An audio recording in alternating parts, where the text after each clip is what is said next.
Welcome to Scoli Sleep Stories. Before we begin, take a moment to get comfortable, let the day soften around you, and settle in for a calm documentary made for curious minds. If these stories help you rest, learn, or simply enjoy a quieter part of the day, please consider liking this episode and subscribing to the channel. Now, when you are ready, let us begin.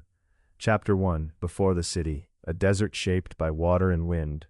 Late light rests on the San Jacinto Mountains, revealing ridges of pale stone and long folds of shadow. From the valley floor, the mountains seem to rise almost without warning.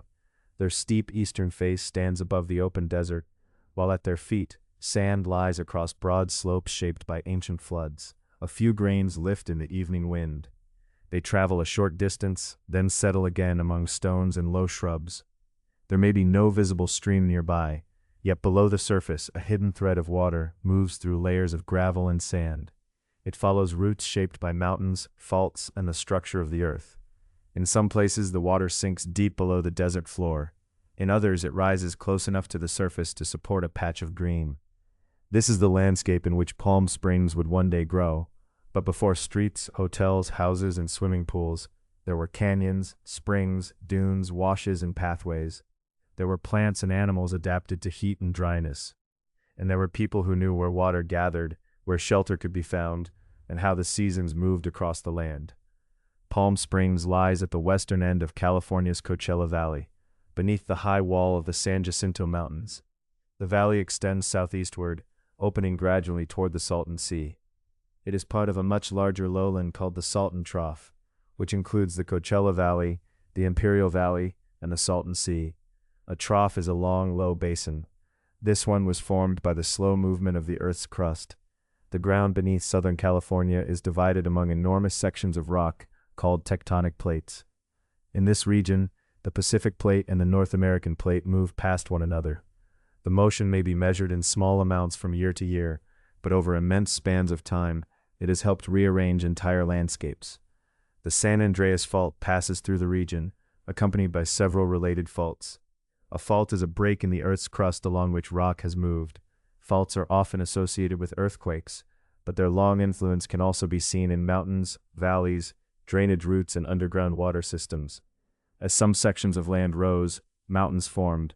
As other sections sank, the valley basin deepened. This uplift and subsidence did not occur in a single event. The land changed slowly over vast periods, with occasional sudden movements along faults. All the while, erosion wore at the rising slopes. Heat and cold loosened pieces of stone. Rain fell in the high country and gathered in narrow channels. During seasonal storms, water rushed through mountain canyons, carrying rock, gravel, and sand toward the valley. When the water reached flatter ground, it slowed and spread outward. The material it carried settled into broad, gently sloping deposits, known as alluvial fans. Seen from above, an alluvial fan can resemble a partly opened hand fan resting at the mouth of a canyon. From the ground, it may appear simply as a wide, stony incline. Palm Springs occupies land shaped in part by these repeated deposits. Roads and neighborhoods now cross surfaces laid down by flowing water over countless storms. On most days, the channels descending from the mountains may look dry, yet dryness does not mean water has never passed through them. A desert wash preserves the course of earlier floods and waits quietly for the next storm. When rain is intense, runoff may arrive quickly from the mountain slopes. A shallow channel can briefly become a strong, muddy stream. Water rearranges stones, cuts new edges into the wash, and leaves fresh layers of sand behind. Then the flow lessens. The surface dries, and stillness returns. Wind continues the shaping work after water has disappeared from view. It lifts finer particles and carries them along the valley. Sand weathered from the surrounding mountains has accumulated over thousands of years, creating dunes and sandy desert habitats. These sandy forms are never completely fixed. Their edges shift grain by grain as winds move through mountain passes and across open ground. The wind is one of the valley's steady sculptors. It smooths some surfaces and uncovers others. It carries dust and sand, and it bends plants growing in exposed places. Near the northwestern entrance to the Coachella Valley, moving air is funneled between mountain ranges. At times, it travels firmly across the desert, At other times, only a light current can be felt among the shrubs. The climate asks every living thing to adapt. Summer temperatures on the valley floor can become extreme, especially where shade is scarce. Through the long day, sunlight heats stone, sand, and soil. The stored warmth lingers after the sun begins to descend, yet temperature can change sharply with elevation. Mountain slopes and the shaded interiors of canyons may be much cooler than the open valley below. A person traveling a relatively short distance upward can feel the air soften. Different plants may appear along the way, responding to cooler conditions and changing moisture. Winter often brings gentler days, although desert nights can occasionally become cold. Seasonal storms arrive irregularly. Long periods of drought may be followed by brief rain. Water may appear suddenly in washes, collect in hollows, and then vanish from the surface. The desert is shaped by variation. Drought gives way to storm. Heat fades into a cold night. Stillness is followed by wind. A dry channel may carry water for a few hours, then become quiet again beneath a clear sky. Plants meet these conditions in different ways. Creosote bush holds small, waxy leaves toward the light while limiting the moisture it loses. After rain, a clean, resinous scent rises around it. Desert lavender bears pale flowers and fragrant foliage. Smoke trees with slender gray-green branches often grow along sandy washes where floodwater has passed. Mesquite reaches into the earth in search of deeper moisture. In favorable seasons, wildflowers emerge from seeds that may have waited through long stretches of dryness. Their appearance can be brief, following the timing of rain and warmth. To an unfamiliar eye, the spaces between desert plants may seem vacant, yet the open ground is part of the living landscape. Roots extend beneath it. Seeds rest below the surface. Small creatures cross it at different hours, seeking food, warmth, or shade. The apparent sparseness is not an absence of life. It is one of the forms life takes, where water is limited and conditions can change quickly. Water beneath the ground is especially important. Some rain and mountain runoff sink through loose gravel and sand, entering underground layers that can hold and transmit water. Such a water-bearing layer is called an aquifer. An aquifer is not usually an open lake beneath the earth. More often, water occupies small spaces between grains of sand, pieces of gravel, or areas of porous rock. It may move slowly through these spaces, following the shape and character of the layers below. Faults also influence these underground routes. In one place, a fault may create broken rock through which water can move. Elsewhere, it may place different kinds of rock against each other and slow or block the underground flow. In this way, faults and buried geological boundaries can help bring water closer to the surface. They can also prevent it from traveling farther, allowing it to gather in certain places. Where dependable water reaches the roots of plants, an oasis may form. An oasis is a small ecosystem supported by reliable water within much drier surroundings. Around Palm Springs and in nearby canyons, some oases are marked by tall native palms gathered closely together. Their green crowns rise above the washes and can sometimes be seen from a distance. These trees are California fan palms, known scientifically as Washingtonia foliifera. They are the only palm species native to California. Their broad leaves spread like fans, and their trunks may retain the dried remains of older fronds. These form layered brown skirts beneath the living green crowns. The presence of an oasis does not mean the entire valley was once naturally green or lush. Palm oases survive only where dependable water reaches their roots.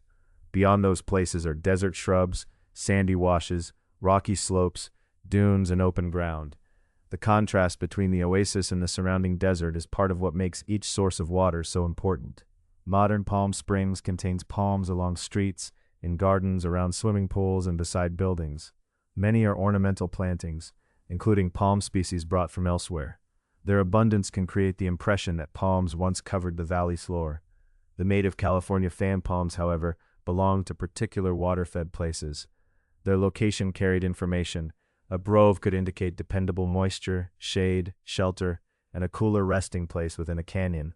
Long before the modern city, these features made the region much more than a dramatic backdrop. Springs could support daily life. Canyons offered shade, water, and routes toward higher ground. Open areas of the valley connected one place with another. Plants flowered and ripened according to recognizable seasons. The land could be read through the condition of a wash, the direction of the wind, the flowering of shrubs, and the presence of palms near water. Each feature was part of a larger pattern. This was never an empty desert waiting for history to begin. It was a homeland, understood through close attention and sustained relationships. Its apparent boundaries, from the mountain wall to the dry plain and the narrow canyon, were also connections among elevations, seasons, pathways, and sources of water. The mountains affected the movement of storms and streams. Streams carried stone onto the alluvial fans. Wind gathered sand into shifting habitats. Faults guided water underground. And where that water came close to the surface, life gathered around it. As evening settles over the western Coachella Valley, the broad land grows quieter in color. The alluvial fans fade from warm tan to gray. Shadows fill the washes. High on the San Jacinto Mountains, the last light remains for a little while, touching the ridges before slowly withdrawing. Within a canyon, California fan palms stand around a dependable thread of water. Wind passes through their fronds with a low, steady rustle. Beneath them, stones retain the coolness of shade. The view narrows now from the open valley to the sheltered canyon. Water moves gently through a carefully known place, and the palms gather above it. Here, amid shade, stone, and flowing water, we approach the homeland of the Cahuilla peoples, whose knowledge of this desert reaches back through millennia. Chapter 2. The Cahuilla Homeland. At first light, the air within the canyon is cool. The steep walls still hold the blue-gray shade of night, while far above, the upper ridges begin to gather a pale golden glow. Water slips between stones and follows a narrow course beneath the palms. Their broad fronds stir gently, sending a soft, dry rustle through the oasis. Near the water, a shallow hollow worn into exposed bedrock speaks of work repeated over many generations. Seeds and other foods were placed in such hollows and ground with smooth stones. Farther along, the faint line of an old channel follows the natural slope of the land. Here, stone, water, plants, trails, and human hands belong to one connected history. The Palm Springs area is the homeland of the Agua Caliente band of Cahuilla Indians. The tribe describes its relationship with this place as extending from time immemorial, a phrase reaching beyond the limits of written calendars. Archaeological evidence documents occupation of Taquit's Canyon for at least 5,000 years. Yet even that great span does not mark the beginning of the relationship, as the Cahuilla understand it. Archaeology can identify house pits, trails, tools, grinding areas, and irrigation works. Tribal knowledge carries other forms of memory, belonging, and meaning. This is an ancient homeland, and it is also a present one. Cahuilla peoples have lived across a varied region of Southern California, from desert valleys to mountain country. Different communities formed close relationships with their own local places, while also sharing languages, customs, trade connections, and ways of understanding the world. In the Palm Springs area, the ancestors of the Agua Caliente band knew the valley floor, mountain slopes, and sheltered canyons as parts of one living landscape. At the center of this landscape was water. The Cahuilla name associated with the central hot spring is commonly written as Sekhe or Sekhe. It is translated as boiling water. Long before streets and buildings surrounded it, warm water rose naturally from beneath the earth. The spring supplied clean water and a place for bathing. Its warmth offered healing and comfort. Water held practical, ceremonial, healing, and spiritual importance. Tribal tradition connects the hot spring with sacred beings in the spiritual world. Some knowledge about sacred places is shared publicly, while other knowledge properly remains within the community. It is enough to understand that the spring was never merely a useful pool. It belonged to a deeper relationship among people, land, health, and spirit. Other sources of water shaped daily life. Canyon streams emerged from the mountains, shaded by rock walls and native California fan palms. Seasonal flows crossed washes after rain. Springs appeared in places that could be remembered and revisited. The location and condition of each source mattered, and this knowledge was preserved through close observation and experience. Cahuilla communities used different elevations and ecological zones as weather, water, and resources changed. Some accounts describe summer residence in cooler canyons and greater use of the valley floor during winter. But this was not a rigid schedule followed in exactly the same way by every family or community. Conditions varied from year to year. Rainfall changed, plants ripened at different times, and water did not always flow in the same abundance. Seasonal movement was a form of skill, and stewardship. It was not aimless wandering, nor was it passive dependence on whatever the desert happened to provide. People made careful decisions based on accumulated knowledge. They knew where food plants were ready, where game might be found, where water remained dependable, and which places needed time to recover.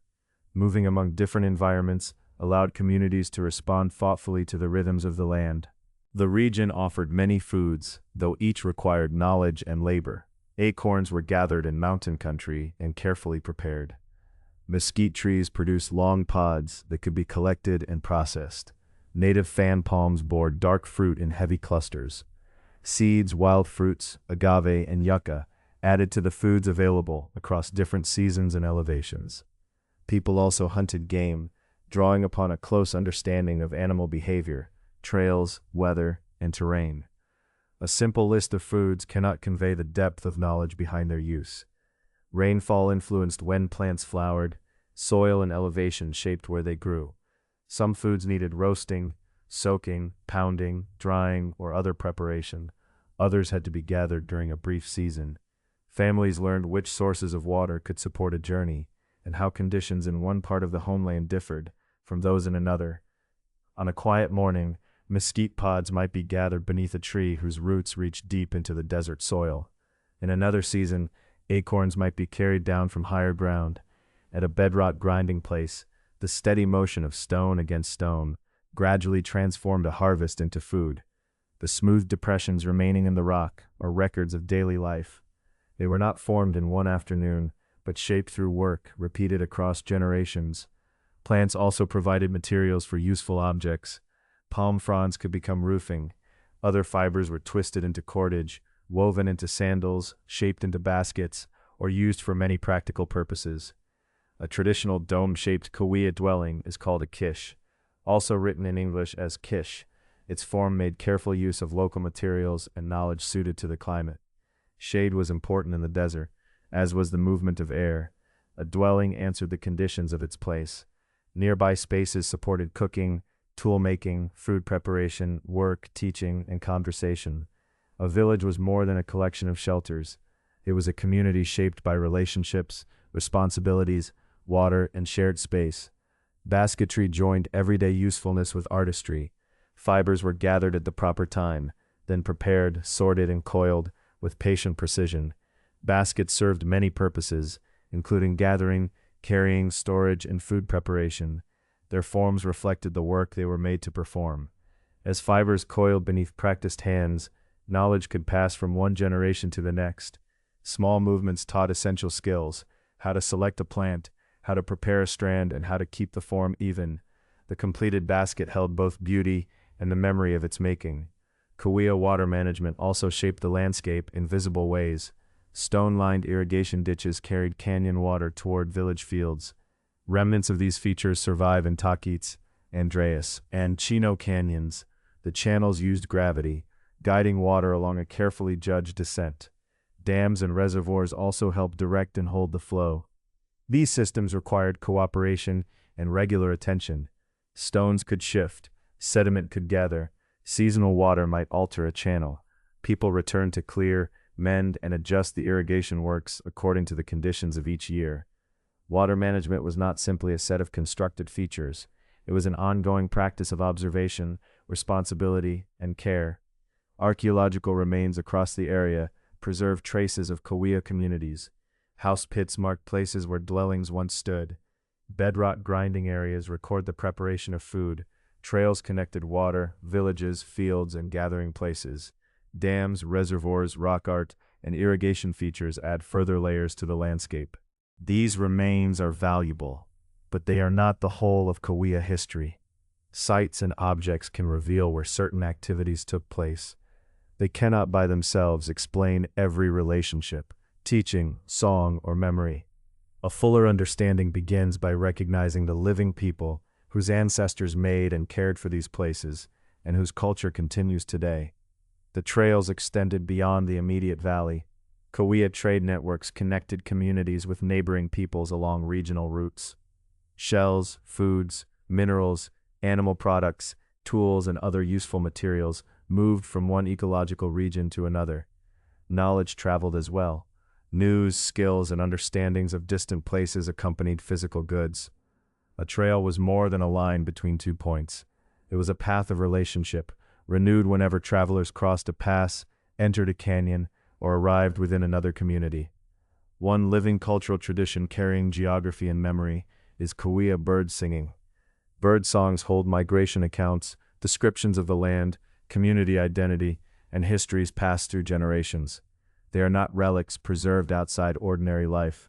The songs continue to be sung, taught, heard, and understood within living communities. A song can hold a map differently from one drawn on paper. Through rhythm and sequence, it can remember movement. It can name or evoke places along a route.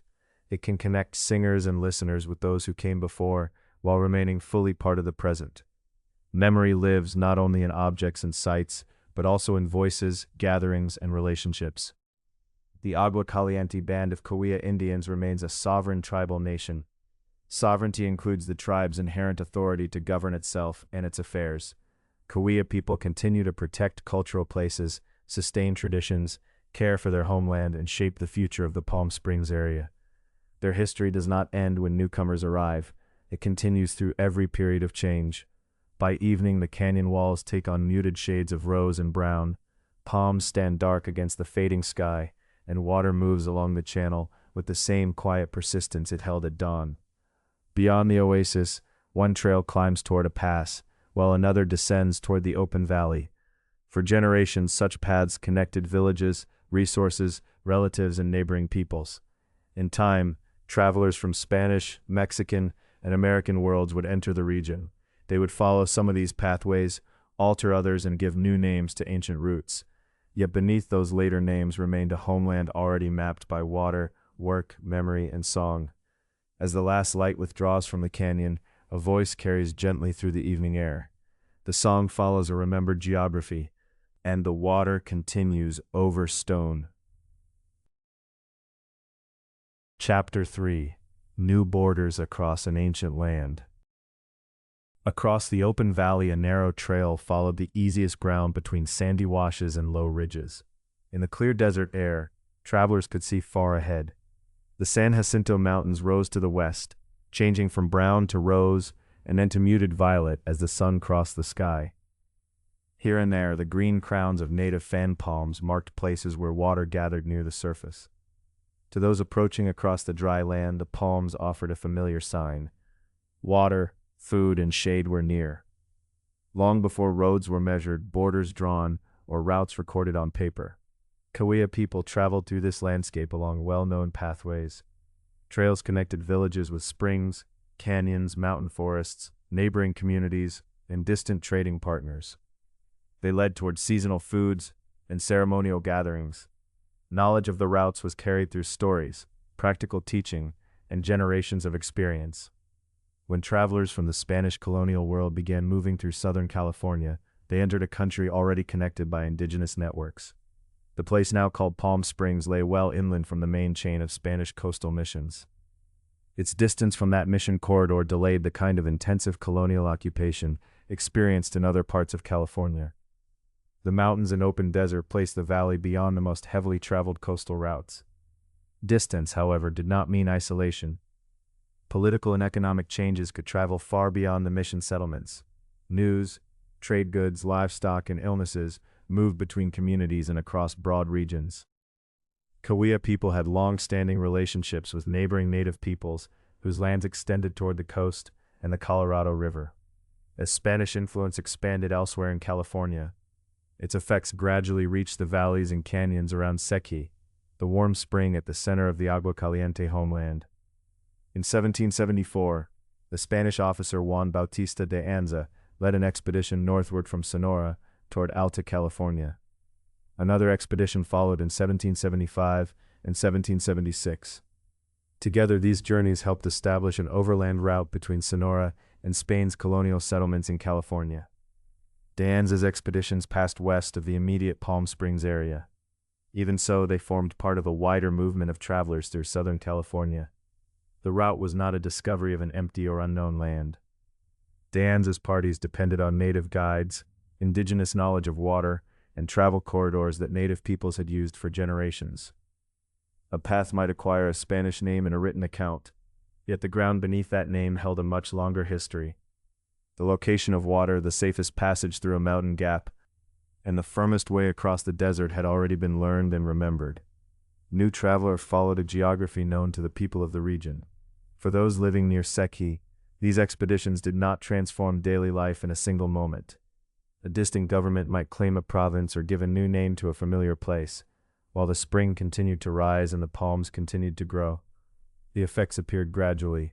Travelers moved along old trails, horses and livestock entered the region, new materials passed through established trade networks.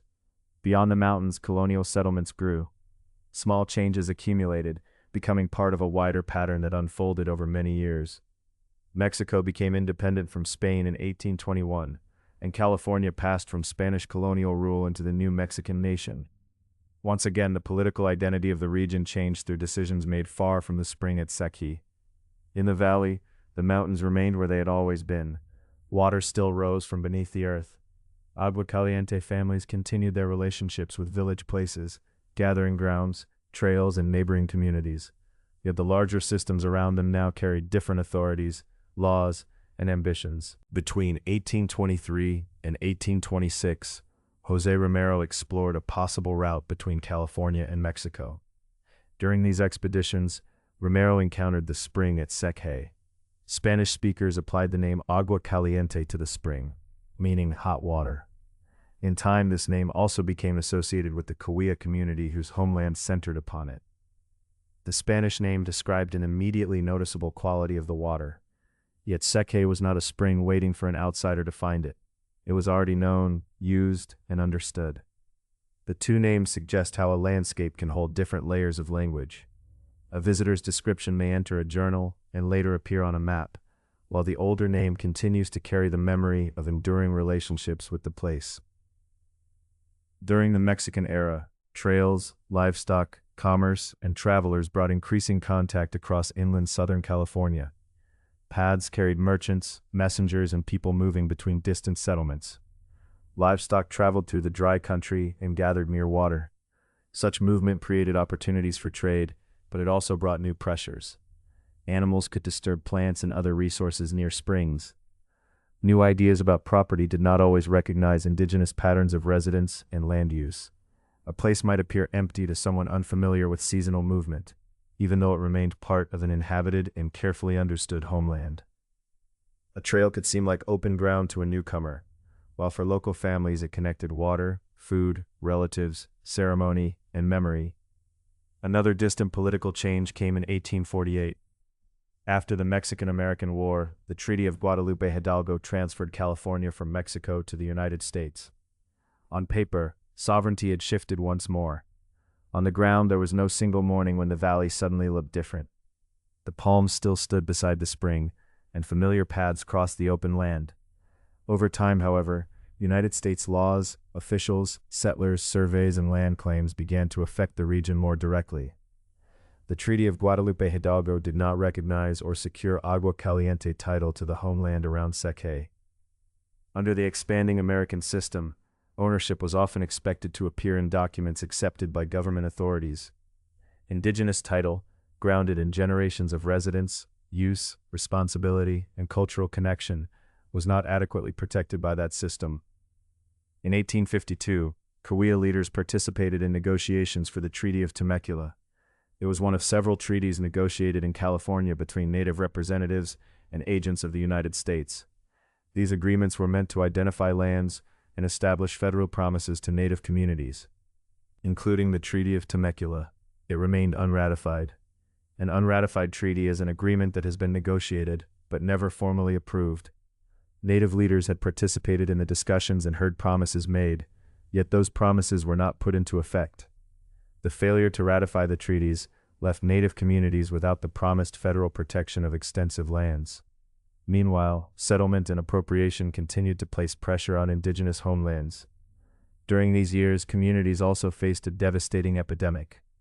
In 1862 and 1863, smallpox spread among Cahuilla communities across Southern California. Records are incomplete, so an exact local number of deaths cannot be stated with confidence. What is clear is that the mortality was severe. Families lost relatives, elders, and knowledge keepers. Communities already facing legal, political, and economic pressures had to continue through a period of deep grief. Disease was one of several forces affecting indigenous life. Land was claimed by newcomers. Older economies and patterns of exchange were disrupted. Violence and discrimination brought further insecurity. Imposed legal systems often failed to recognize indigenous rights or responsibilities to the land. Together, these pressures narrowed choices and made long-established practices more difficult. Even so, the history of the Agua Caliente people during this period is not only a history of loss. Families maintained villages and continued to use the warm spring and other water sources. People gathered foods and materials, visited relatives, exchanged goods, held ceremonies, and carried knowledge forward. Their relationships with the canyons remained active and meaningful, renewed through repeated journeys and careful attention to the land. The spring continued to be a center of life. Water could be approached as a practical resource, but it also belonged within a much broader understanding of place. Nearby palms provided food, fiber, and shade. Trails led outward from the oasis toward other gathering areas and communities. Political borders might change, but these relationships did not simply disappear when a new flag was raised or a new law was written.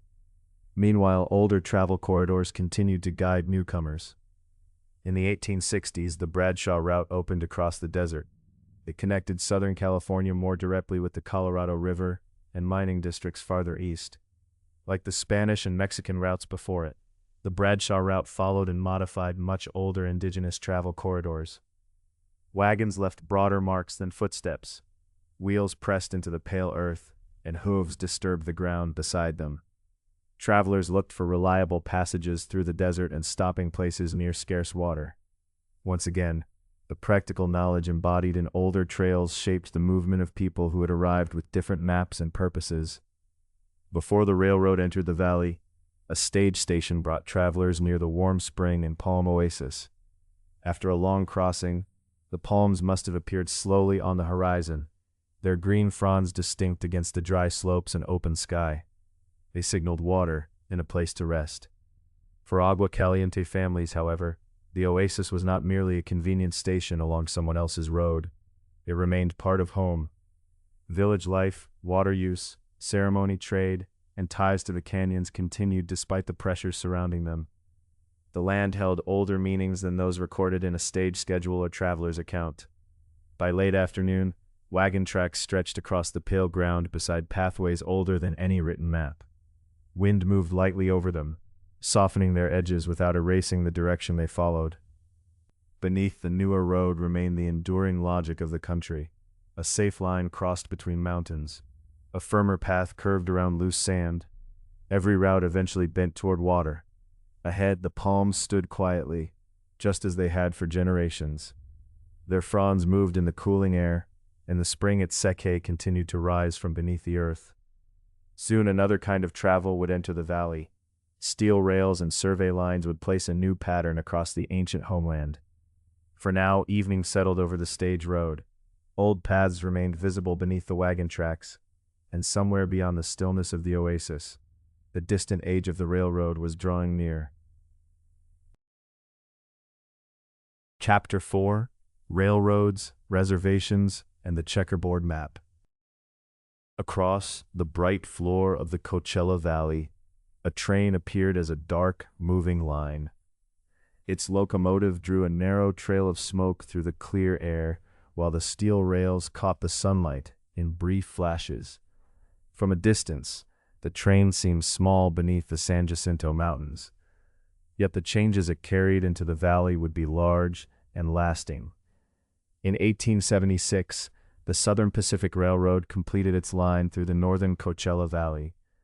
The tracks did not pass through the spring settlement that would become downtown Palm Springs. They lay several miles away, following a route chosen for its grades, engineering needs, and place within a railroad stretching across the west. Even at that distance, the line drew the valley into closer connection with faraway cities, markets, government offices, and new arrivals. A journey that had once depended upon trails wagons, and changing desert conditions could now include the steady rhythm of wheels on steel. The railroad also brought a complicated geography. It was made not from mountains, streams, or palm groves, but from straight lines drawn on paper. To encourage railroad construction, the federal government had offered companies grants of public land. Surveyors divided much of the West into orderly squares called sections. A standard federal survey section was 1 square mile and generally contained 640 acres. On a map, these sections were numbered in sequence. Under the railroad subsidy system, odd-numbered sections along the route went to the railroad. Even-numbered sections remained under federal control. Some of those even-numbered sections could then be reserved for the Agua Caliente people. The resulting pattern can be imagined as a broad checkerboard laid across the desert. 1 square belonged to the railroad, the next remained under federal control. Beyond it lay another railroad square followed by another federal section. All of the squares rested beneath the same mountains and the same open sky. Nothing in the natural landscape marked their edges. Creosote shrubs grew across one boundary and into another. Rainwater, when it came, followed the slope of the ground rather than a surveyor's line. Animals crossed without pause. Ancient pathways and human communities did not fit neatly within the grid. Yet on maps, and in law, the alternating squares carried different rules and different futures. This survey system was placed across the homeland of the Cahuilla people, including the Agua Caliente community, whose relationship with the springs, canyons, and surrounding country long preceded the railroad. The reservation created through federal actions should not be understood as a gift of unoccupied land. It was a partial federal recognition of an existing indigenous homeland, made after extensive areas had already been granted away or opened to others.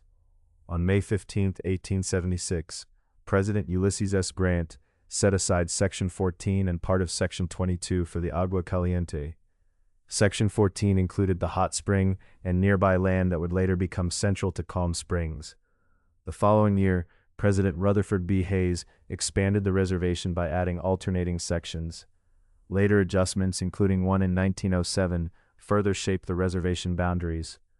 Because the railroad already held many of the intervening odd-numbered sections, the reservation did not become one compact block. Instead, its lands followed the alternating pattern created by federal policy. Reservation sections were separated from one another by railroad lands, and in time, by several forms of private property.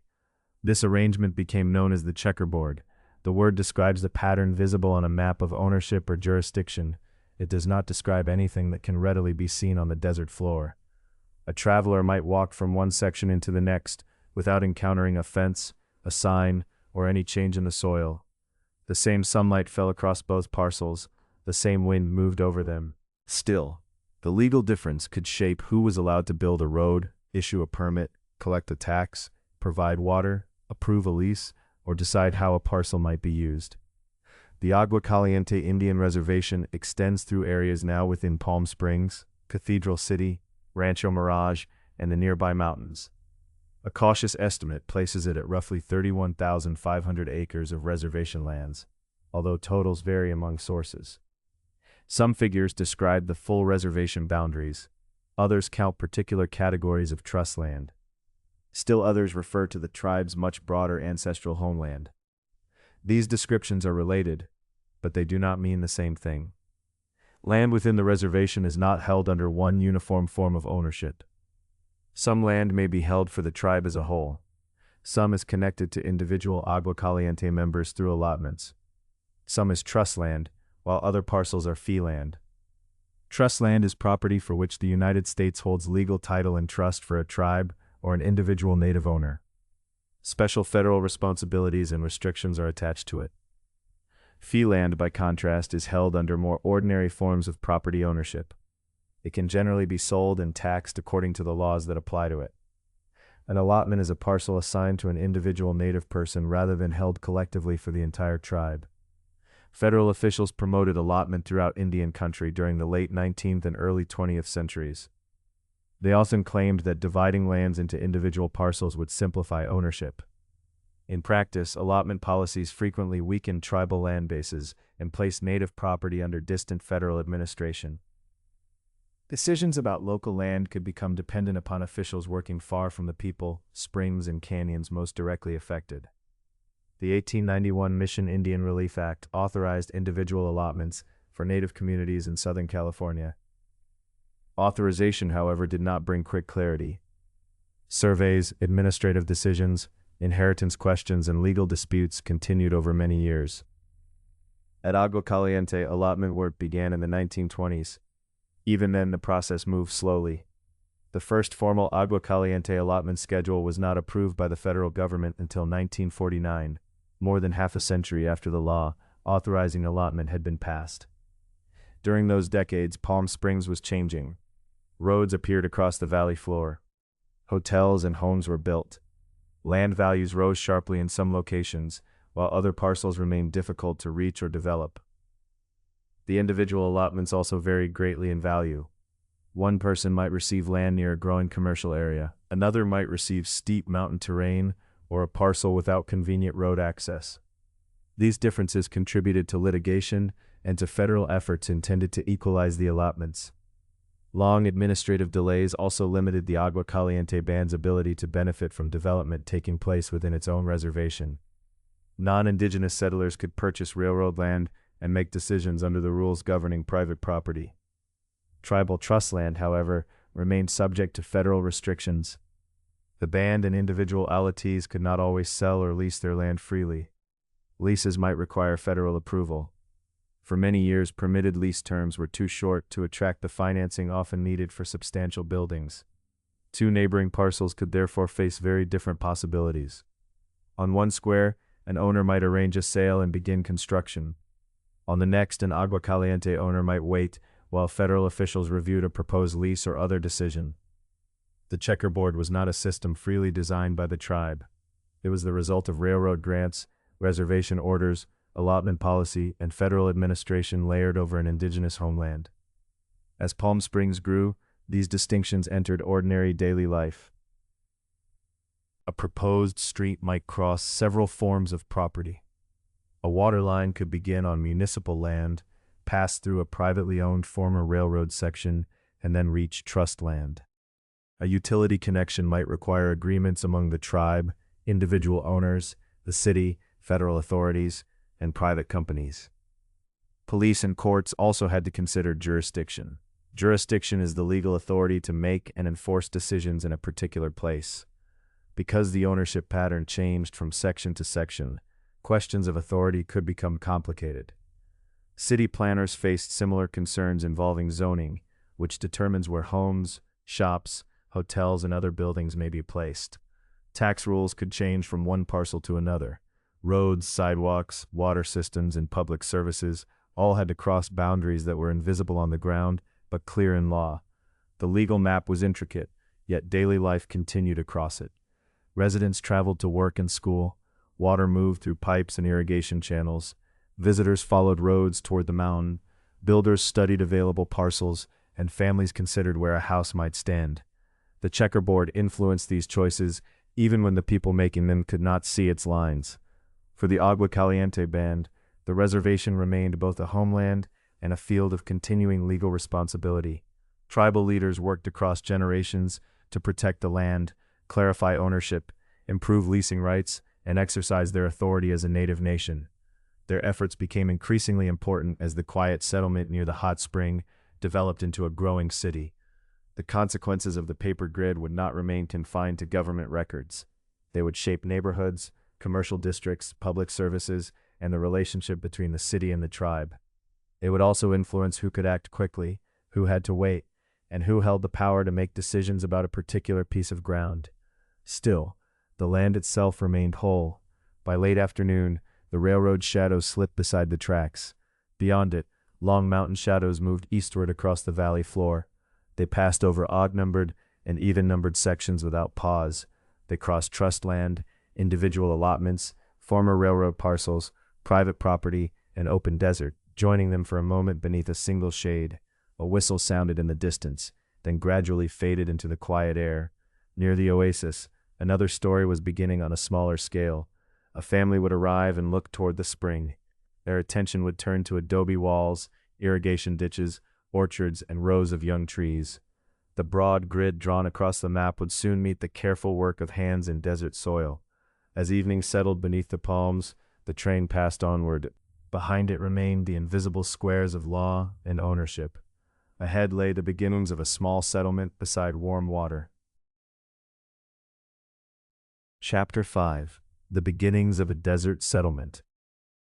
Morning light rested softly on fresh, adobe walls. Their earthen surfaces held the pale colors of sand, clay, and sun. Nearby, a narrow irrigation channel carried water through the dry ground. Its gentle current reflected small pieces of sky before disappearing among young trees and cultivated rows. Beyond the watered soil stood native fan palms, their tall trunks marked by years of growth. The San Jacinto Mountains rose close to the west, while the broad valley opened eastward into brightness.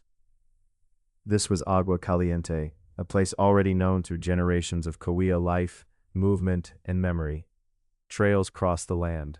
Water had names, uses, and stories. The settlement beginning beside the oasis was not being made in an empty wilderness. It was taking shape within an inhabited homeland. In 1884, John Guthrie McCallum arrived at Agua Caliente with his family. McCallum is best described as Palm Springs' first permanent Anglo-American settler. The wording matters. He was not the first human being to live there, the first resident, or even the first non-indigenous visitor. The ancestors of the Agua Caliente band of Cahuilla Indians had lived with this landscape for a very long time. Travelers, surveyors, laborers, and other newcomers had also passed through before McCallum built his home. His arrival nevertheless marked the beginning of a more permanent Anglo-American settlement near the warm spring. The family had come partly in search of health. One of McCallum's sons had developed tuberculosis following an earlier illness, and the family hoped the dry climate might help him. The desert air was clear, and winter days could be pleasantly mild. Families seeking relief from illness often traveled great distances in the hope that a different climate would offer comfort. Reaching Agua Caliente required local knowledge. A Cahuilla guide named Will Pablo led McCallum from the San Gorgonio Pass into the valley. For Pablo, the journey did not cross an unknown or vacant space. It followed a landscape of familiar routes, water sources, landmarks, and places known through experience. His guidance is an important part of the settlement's beginning. So too was the work that followed. Local indigenous workers helped build the McCallum family's adobe. Earth and water were shaped into blocks and dried beneath the sun, creating thick walls suited to the desert climate. The finished home belonged to the McCallums, but its construction depended upon knowledge and labor already present in the valley. The new adobe walls therefore revealed a larger truth. Anglo-American settlement at Agua Caliente did not begin through the efforts of one person acting alone. It relied upon Cahuilla guidance and work, existing water systems, and a landscape understood and shaped by earlier generations. McCallum purchased land from the railroad, one result of the checkerboard pattern that had been laid across the valley. He imagined more than a private ranch. He hoped to establish an agricultural community that might also welcome people seeking a healthier climate. If water to be dided across the land, then orchards, fields, homes, and shaded roads might follow. Water stood at the center of nearly every plan. The Tackwitz Ditch already carried water from Tackwitz Canyon. Its history was connected to indigenous use of the canyon's streams and seasonal flows. McCallum enlarged or adapted the existing ditch to irrigate his ranch. Water traveled along the channel toward planted ground, darkening the soil around roots and cooling small pockets of air beside the fields. From the edge of an orchard, the arrangement might have appeared simple. A channel was opened, the flow was directed, and dry ground received water. Yet desert water was limited, variable, and already claimed through long use. As settlers drew more of it into private farms and proposed developments, disputes intensified. The question was not only how water should be moved, but who held the right to decide where it went. For the Agua Caliente people, water was inseparable from homeland and community. For newcomers, it was also becoming something measured, redirected, and connected to the value of land. These systems overlapped uneasily. The water continued downhill, while around it gathered surveys, claims, ditches, agreements, and disagreements. In 1887, a larger project carried water from the Whitewater River. The Palm Valley Land and Water Company completed a stone-lined ditch extending for more than 8 miles. Its construction required patient labor across rough, dry ground. Stones strengthened the channel as it crossed the valley, helping the new flow reach the proposed settlement. That same year, surveyors laid out a town site of 320 acres. Lines drawn across the ground suggested future streets, blocks, and individual lots. In November 1887, town lots were offered for sale at auction.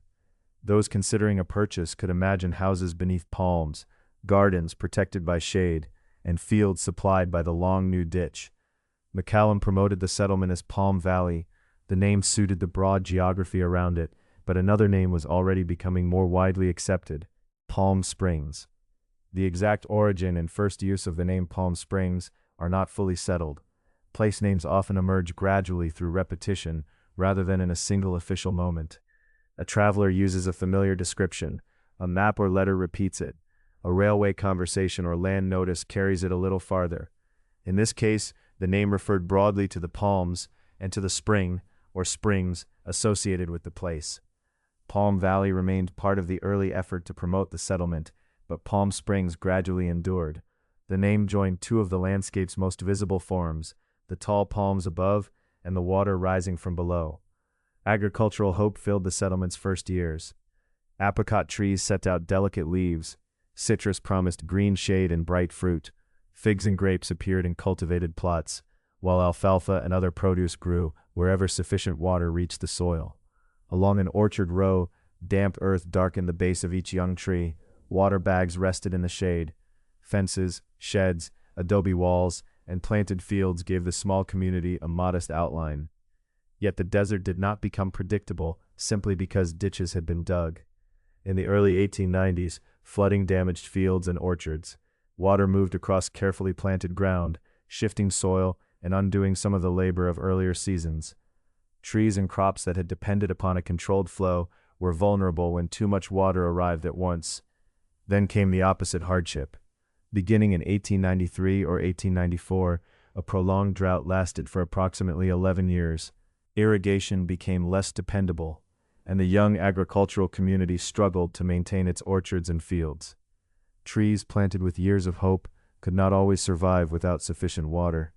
Most serious agricultural efforts within Palm Springs came to an end. The McCallum family also endured personal sorrow. Several members of the family died during these difficult years. John Guthrie McCallum died in 1897, and the community he had imagined as an agricultural and health-oriented settlement remained much smaller and more fragile than he had hoped. Still, the place did not disappear. A few homes and cultivated patches remained. Paths continued across the ground, and water channels still traced narrow lines through the soil. The name Palm Springs circulated beyond the settlement. Travelers heard of warm water, dry air, and mild winter days. The same qualities that had brought the McCallum family would draw others in the years ahead. Members of the family continued to influence the community's future. Pearl McCallum, later known as Pearl McCallum McManus, preserved portions of the family property. In time, she became important in later residential and resort development. Her long connection to the land formed a bridge between the uncertain agricultural settlement and the town that gradually emerged. Other women also became central to early Palm Springs. Nellie Kaufman helped shape its hospitality and resort life. Dr. Florilla White brought medical knowledge to the community. Cornelia White became associated with the preservation of local buildings and memory, while Zadie Bunker took part in civic and business life with notable independence. Much of their work belonged to the next stages of the town's development. Even so, their stories remind us that Palm Springs was not shaped only by the men whose names appeared on surveys and land companies, nor was it shaped only by newcomers. Cahuilla residents and workers remained part of daily life, even as reservation policy, private ownership, and expanding settler demands complicated access to land and water. The settlement grew within the Agua Caliente homeland, and its future remained tied to the band's land, labor, culture, and sovereignty. Through all these changes, water connected one period to the next. It had guided Will Pablo and the people who knew the valley's routes. It had been shaped into adobe walls by local workers. It moved through the Talkeet's Ditch and along the stone-lined channel from the Whitewater River. It nourished apricots, citrus, figs, grapes, alfalfa, and other crops. Then it arrived in damaging abundance during floods before becoming scarce through the long drought. Each hope for the settlement depended upon it. By late afternoon, the adobe walls held the warmth of the day. The narrow ditches made faint lines across the ground, some carrying a quiet flow, others lying dry beneath the sun. Orchard leaves stirred where trees had survived, and the palms near the oasis moved gently in the canyon air. Agriculture had offered one vision for Palm Springs, but flood and drought had revealed its limits. Another resource, however, had not disappeared. Warm mineral water continued to rise beneath Agua Caliente, just as it had long before town lots were surveyed or orchid rows planted. Around that enduring water, the small settlement would begin to discover a different future.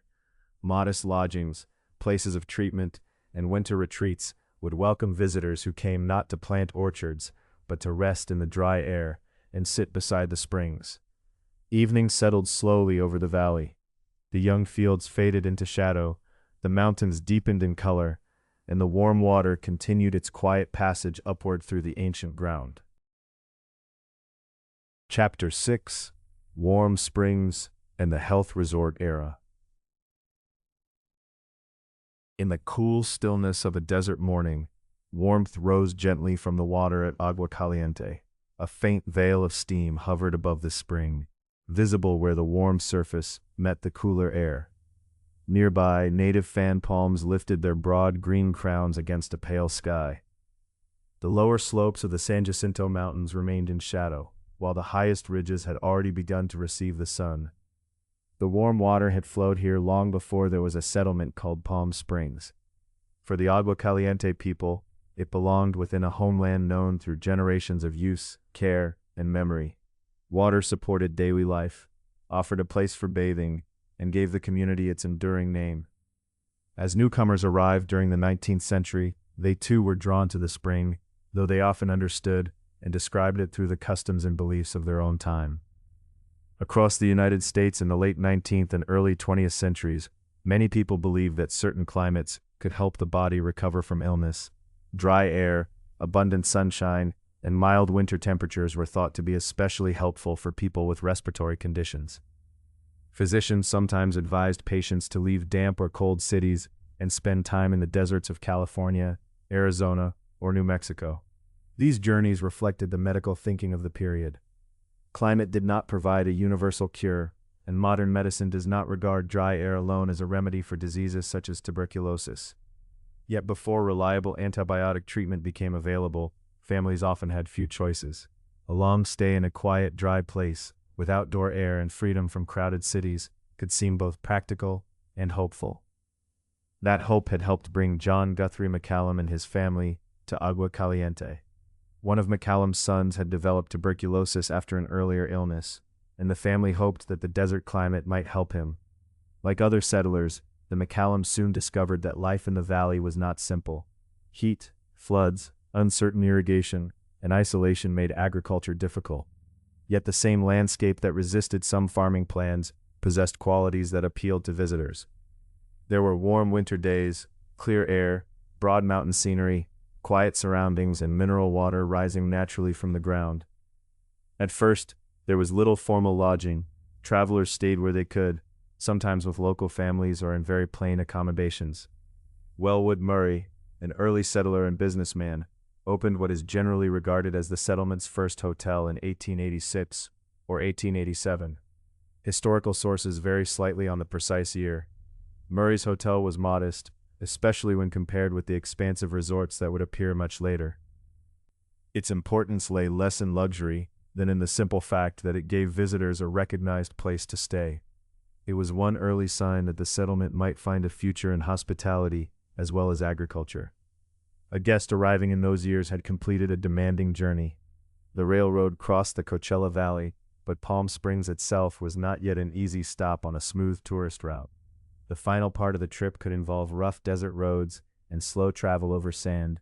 Supplies had to be brought in carefully. The community remained small enough for the mountains to feel very near, rising beyond simple buildings, garden plots, and dusty paths.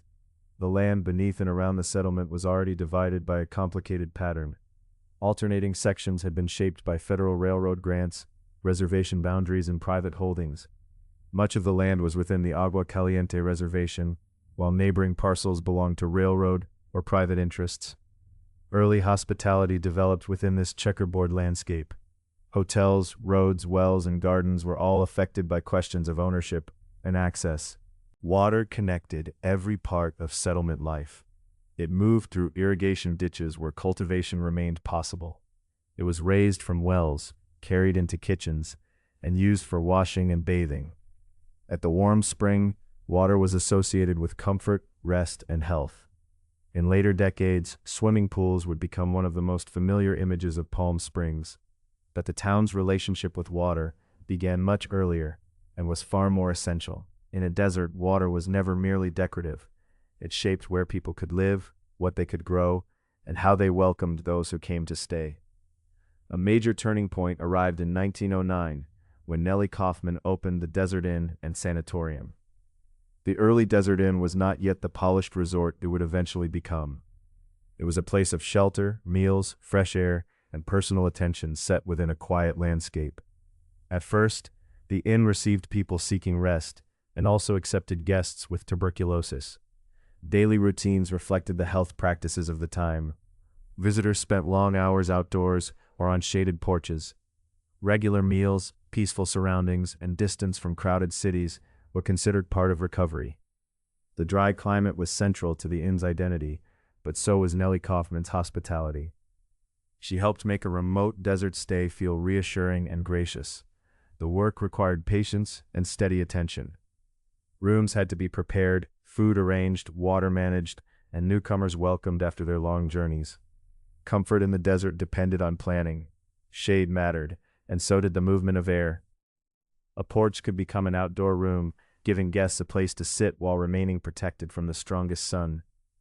Gardens required careful watering, and buildings needed to offer comfort during warm afternoons and cool winter nights. In 1915, the Desert Inn stopped accepting tuberculosis patients.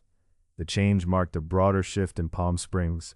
The settlement was becoming less closely identified with convalescents and more closely associated with winter recreation. Healthy travelers increasingly arrived, not because they had been advised to seek treatment, but because they wanted a season of warmth, quiet, and outdoor life. The change was gradual. Palm Springs did not suddenly become a fashionable resort. Early accommodations remained restrained, and the community was still separated from larger cities by distance and time. Yet the reasons for making the journey were changing. Guests might spend mornings walking along desert paths, afternoons reading beneath a porch roof, or evenings watching shadows lengthen across the mountains. The landscape itself became part of the experience. Nellie Kaufman stood near the center of this transition. As the Desert Inn developed, she helped shape a kind of hospitality suited to Palm Springs. It was informal enough to feel restful, yet attentive enough to soften the hardships of travel. Her influence extended beyond the inn. A successful lodging place brought guests, employment, supplies, and wider recognition to the settlement. Visitors returned home with memories of clear winter days, rustling palms, and the dark outline of Mount San Jacinto above the valley. Other women also played important roles in the community's development. Pearl McCallum McManus, the daughter of John Guthrie McCallum, became a significant figure in local land development and civic life. Her connection to the settlement reached back to its earliest non-Indigenous years, and she helped guide parts of its later growth. Dr. Florilla White brought medical knowledge and professional service to the desert community. Cornelia White became closely associated with early life in the settlement. Zadie Bunker became known for business activity and civic involvement. Their lives followed different paths, but together they show that Palm Springs was not shaped only by the men whose names appeared on surveys and property documents. Women managed households and businesses, practiced medicine, welcomed travelers, acquired land, and helped form community institutions. Their work gave stability to a place that was still small, isolated, and changing.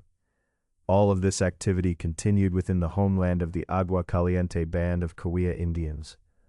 Tribal members remained present in the daily life and economy of the area, even when public descriptions of the growing resort community did not recognize their central place. The warm spring that attracted visitors was not an empty natural curiosity waiting to be discovered. It was part of a living indigenous landscape, held within a history far older than the hotels and roads around it. As tourism grew, the meanings attached to the spring multiplied. To some visitors, mineral water suggested familiar bathing traditions found at health resorts elsewhere in North America and Europe. Warm baths were associated with relaxation and physical ease. They could offer comfort, though the broad medical claims sometimes made for mineral water reflected the beliefs and advertising of the era, rather than proven cures. For many guests, the strongest appeal may have been simpler.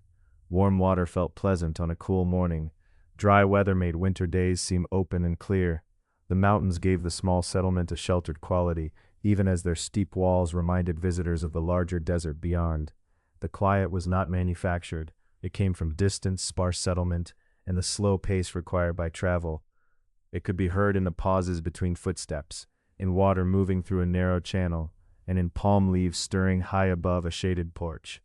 By dusk, the desert inn and the surrounding houses began to show small points of light. Porch lamps glowed softly against walls and wooden screens. The warmth of the afternoon faded from the paths, while the mountains turned deep blue and then nearly black beneath the evening sky. A guest sitting outside might hear the palms moving overhead, their leaves brushing together in the canyon air. Somewhere nearby, water continued along a ditch or settled quietly into a basin. The journey to Palm Springs had been long and slow, but that too was beginning to change. Beyond the peaceful porches, roads were improving, automobiles were becoming more common, and the distant cities of Southern California were drawing closer. Chapter 7: Roads, Hotels, and Hollywood's Desert Escape. An early automobile moved eastward through the broad light of Southern California, carrying its passengers away from the crowded coast and toward a landscape that seemed to widen with every mile. The road was not yet the smooth ribbon that later travelers would know. Dust rose behind the tires, the engine hummed and sometimes strained.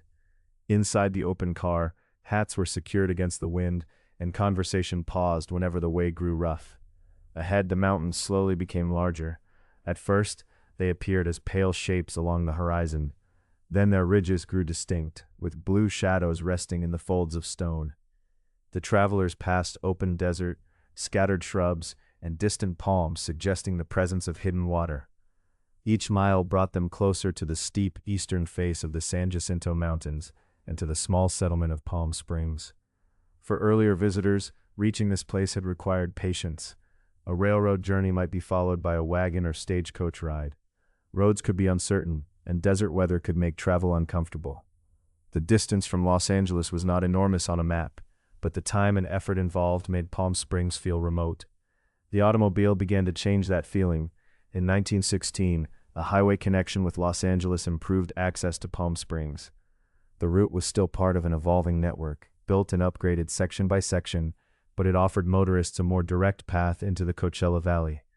As automobiles became more common, travelers no longer had to arrange every journey around railroad schedules. They could carry their luggage, stop along the way, and travel according to plans of their own. Roads did more than shorten a journey. They changed the way people imagined distance. A place that had once seemed isolated could become a destination for a winter holiday or even a long weekend. Palm Springs remained separated from the coast by mountains and desert, yet it was becoming more closely connected to the growing cities beyond them. By 1924, paving through to Indio made it possible to travel from Los Angeles in under 4 hours. This was a considerable change.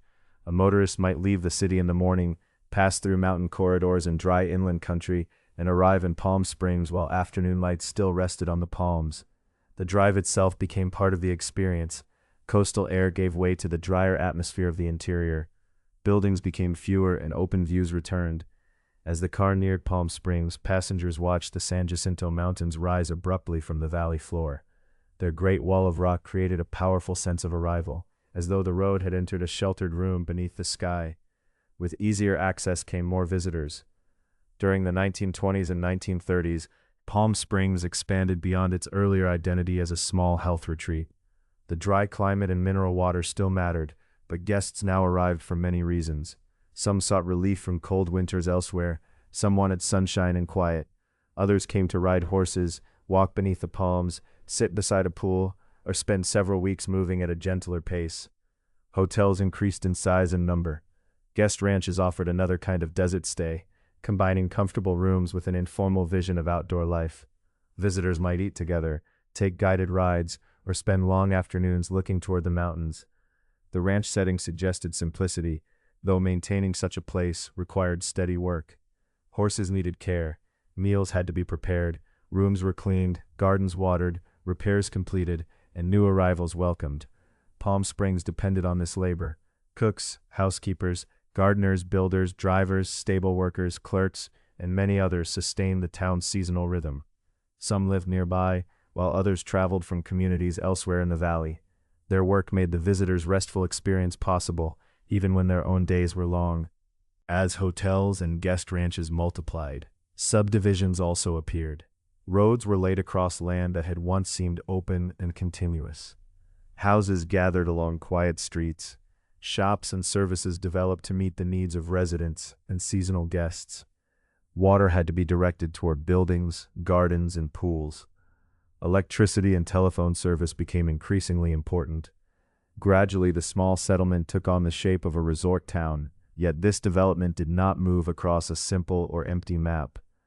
The Agua Caliente Indian Reservation retained the checkerboard pattern created in the 19th century, with alternating square-mile sections of reservation and non-reservation land. As Palm Springs grew, this arrangement influenced where streets, businesses, neighborhoods, and public services could be placed. A person might cross from one legal jurisdiction into another without seeing any clear change in the landscape. Some parcels were under tribal ownership, others were privately held. Still others were affected by federal regulations governing trust land, which is held by the United States for the benefit of a tribe or individual tribal members. These arrangements could limit or complicate leasing and development. As a result, Palm Springs did not expand evenly. Its geography reflected overlapping systems of tribal sovereignty, federal authority, private ownership, and local planning. The Agua Caliente people remained central to Palm Springs, even when resort advertising presented the desert as though it were a newly discovered retreat. The springs, canyons, and palm oases belonged to an ancient homeland.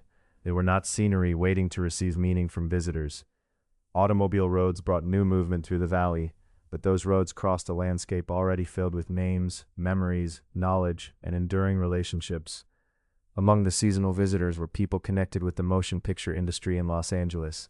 Performers, writers, directors, and studio employees found Palm Springs close enough to reach by car, yet distant enough to provide privacy and a change of surroundings.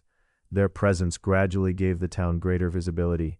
Newspaper columns and photographs linked desert sunshine with familiar figures from the screen. Hollywood did not create Palm Springs, though its presence helped shape the town's public image.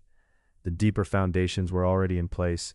They included Agua Caliente land and water, the mineral spring, local residents and workers, early settlers and innkeepers, improved roads, and the climate itself.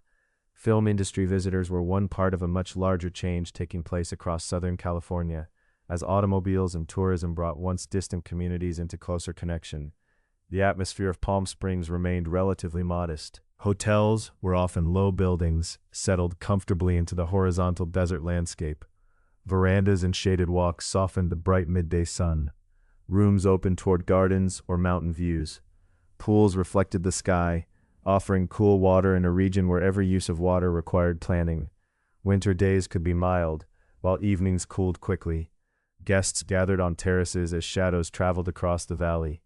From a chair near a garden wall, someone might hear dishes being arranged for dinner, a car approaching over gravel, or a horse shifting quietly in a stable. The town's appeal came partly from contrast. There was warmth against winter, open land against crowded streets, and stillness against the steady pace of metropolitan life. This seasonal economy also created unevenness. Hotels might be busy during the cooler months and quieter in summer heat. Workers and businesses adjusted to the arrival and departure of visitors. Property values rose in some areas, and demands on water increased. Decisions about roads and public services carried different consequences for tribal landowners, private property owners, workers, business people, and investors. By the late 1930s, Palm Springs had become large and complicated enough for residents and business leaders to seek a formal municipal government. On April 18, 1938, Palm Springs incorporated as a city. Incorporation was a quiet civic milestone rather than a complete transformation. It created a municipal government with authority over local ordinances, planning, roads, and public services within its boundaries. Yet it did not simplify the deeper geography beneath the streets. It did not erase the Agua Caliente reservation, nor did it remove tribal sovereignty, federal responsibilities, or the checkerboard pattern of land ownership. Instead, another governmental layer was added to those already present. City officials would make decisions in a place where tribal, federal, private, and municipal interests met. Questions involving development, taxation, leasing, housing, water, and public infrastructure would continue for decades. Some would be addressed through cooperation, others would require negotiation or legal decisions, and still others would remain unsettled. For the moment, Palm Springs entered cityhood with a population that expanded and contracted with the seasons. Its streets held year-round residents, workers, winter guests, indigenous landowners, business people, and travelers pausing before continuing farther into the valley. Automobiles moved between hotels and shops, their tires making a soft sound on the improved pavement. Tourism was steadily reshaping the community. Buildings, employment, and the town's public image increasingly centered on welcoming visitors. Beneath that resort identity, however, lay older histories and continuing responsibilities. Water remained limited, land remained layered with legal and cultural meaning. The mountains still directed wind and shade, just as they had long before the highway arrived. One evening, another automobile approached Palm Springs from the west. The long drive was nearly finished. Its headlights passed over roadside sand and low desert plants, then settled upon the entrance of a hotel. A shaded porch waited beneath a simple roof, and warm light rested on pale walls. The passengers stepped out into the cool evening air. Behind the hotel, the San Jacinto Mountains had turned dark against the final color of the sky. The engine grew quiet, leaving only a few low voices and the soft movement of palms nearby. Farther along the road, other headlights appeared, arriving one by one. In the years ahead, those scattered lights would be joined by a wider glow. Aircraft would cross the valley sky, military activity would reach the desert, and Palm Springs would grow at a scale that few early motorists could have imagined. But for now, the road ended gently at the low hotel entrance, beneath the still and sheltering mountains. Chapter 8. War Years and Mid-Century Growth. Morning light came gradually to Palm Springs, touching the upper ridges of the San Jacinto Mountains before reaching the streets below. The palms stood almost still in the early air. Beyond them, the open valley stretched eastward beneath a broad, quiet sky. During the early 1940s, that sky took on a new importance. Aircraft passed overhead more often, their distant engines carrying clearly through the dry air. Open land became useful for runways, training grounds, and military facilities. Palm Springs, once known chiefly as a winter retreat at the end of a desert road, was drawn into the immense movement of people, equipment, and supplies created by the Second World War. From 1942 through 1945, aviation and military training changed daily life throughout the area. The local airfield became Palm Springs Army Airfield, connected to the training and transport needs of the United States Army Air Forces. Pilots and crews learned to work in desert conditions, where clear skies allowed many days of flying. Aircraft arrived and departed across the valley. On the ground, mechanics, instructors, clerks, drivers, and other support workers carried out the less visible tasks that kept aviation operating. The desert's open spaces offered practical advantages. There was room for airfields and training routes, and the generally clear weather made schedules more dependable. Yet the landscape also required careful adjustment. Heat affected people and machinery. Dust found its way into equipment. Distances between communities were great, and water remained an essential concern. Military personnel encountered the same fundamental truth that residents had understood for generations. Life in the desert depended upon close attention to climate, distance, and supply. The war also transformed one of Palm Springs' most familiar landmarks. El Mirador, a large resort hotel with a prominent tower, was acquired by the federal government and converted into Torney General Hospital. Guest rooms and public spaces were adapted for medical purposes. The leisurely atmosphere of earlier years gave way to wards, offices, treatment areas, and quarters for medical staff. Patients arrived for care and recovery. Doctors, nurses, technicians, administrators, and civilian employees came to work. Supplies moved through Palm Springs in quantities that would once have seemed remarkable. The hospital became part of a national medical system serving wartime needs, while retaining the desert surroundings that had already made the city a destination for people seeking rest and improved health. For those who lived nearby, the transformation appeared in many ordinary ways. Military vehicles traveled along local streets. Shops served new customers. Housing became more difficult to find. Restaurants, laundries, transportation services, and other businesses adapted to the new wartime reality. And utility systems all faced greater demand. The population shifted with the arrival and departure of military personnel, patients, medical staff, support workers, and visiting families. Palm Springs had incorporated as a city only in 1938. Its local government was still young when wartime needs placed new responsibilities upon it. Roads required maintenance. Water and electricity had to reach more buildings. Public safety and sanitation became more complicated. Decisions that might once have concerned a small seasonal settlement now connected Palm Springs to wider systems of transportation, medicine, communications, and defense.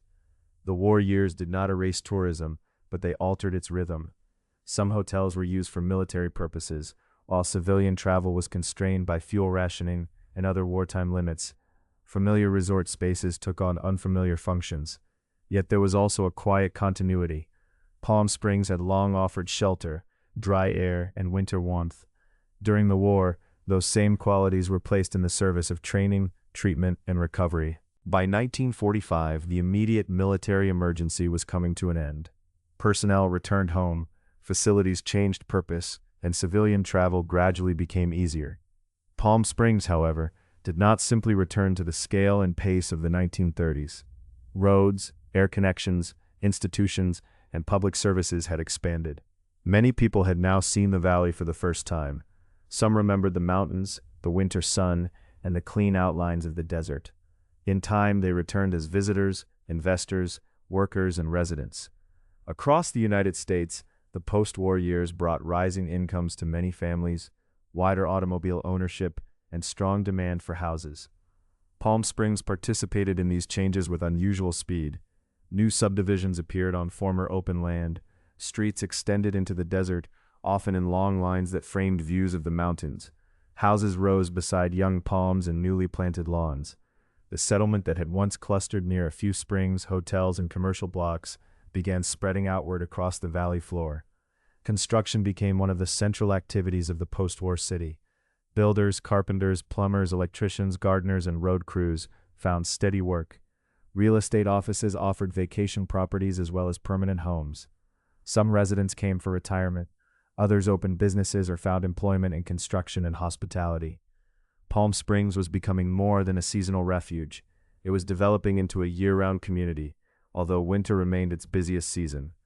The city's resort identity also became more firmly established.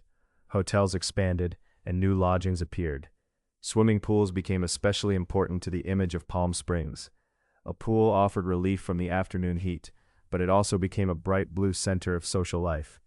In photographs and advertisements, water often appeared as a smooth surface reflecting white walls, slender palms, and mountain slopes. Each pool, however, represented more than a pleasant surface. It required construction, cleaning, pumps, chemicals, and a dependable water supply. Evaporation continued under the dry desert air. Lawns, ornamental trees, and gardens also needed regular irrigation. The green landscape surrounding hotels and houses was carefully made and maintained. It was not naturally abundant. Golf courses extended this transformation across wider areas. Their broad fairways created continuous green spaces on land that had supported desert plants adapted to limited rainfall. Golf attracted visitors and encouraged resort construction nearby. It also required substantial planning and water. As additional courses appeared, questions concerning wells, groundwater drainage, and long-term supply became increasingly important. Much of the valley's usable water came from underground aquifers, layers of sand and gravel holding water beneath the surface. These reserves had accumulated over long periods and were replenished partly by runoff from the surrounding mountains. Wells brought the water upward for homes, hotels, pools, landscaping, and agriculture. As demand grew, the relationship between development and water became harder to overlook. The post-war city was also expanding within the checkerboard pattern created by railroad-era land policy. Alternating square-mile sections belonged to different owners, including the Agua Caliente Band of Cahuilla Indians and non-tribal landholders.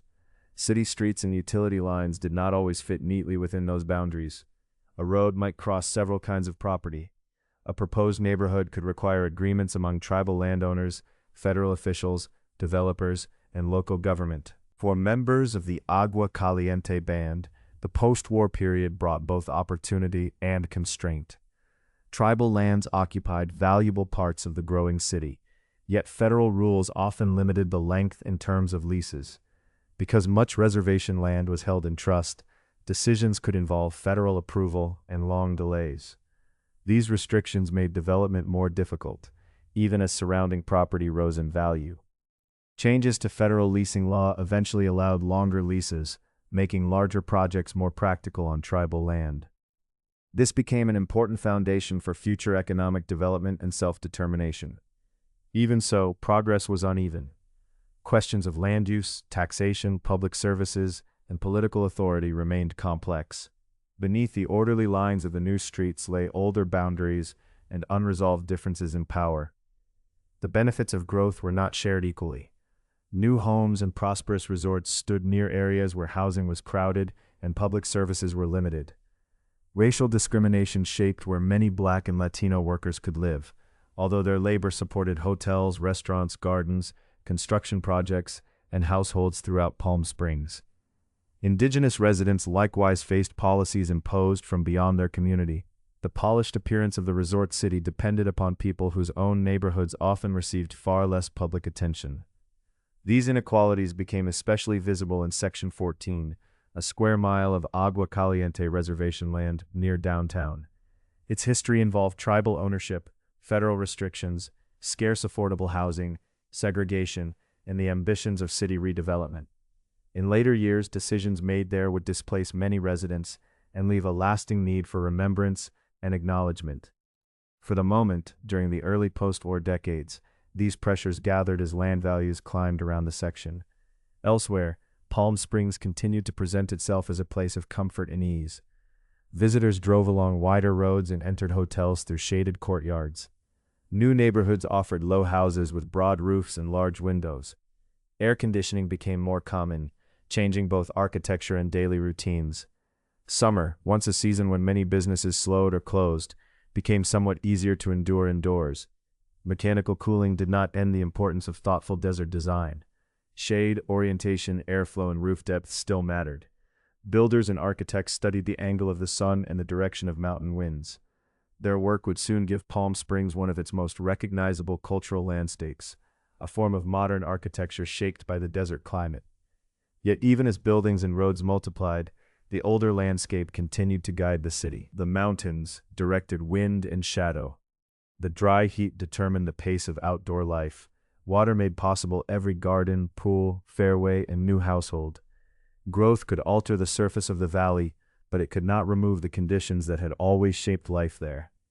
As evening settled over the expanding city, the evidence of change could be seen from the lower mountain slopes. Streets reached farther into the valley than they had before the war. Pools held fragments of the fading sky. Porch lights and hotel signs appeared among dark palms, while an occasional aircraft crossed quietly overhead. Beyond the last houses, open desert remained. Creosote bushes cast long shadows over pale ground, and the mountains gathered the day's final color. Beneath the roads, fairways, gardens, and new foundations, water rested in deep layers of stone and sand. The city had grown rapidly around that hidden reserve, carrying forward both the confidence and the unanswered questions of the mid-century years.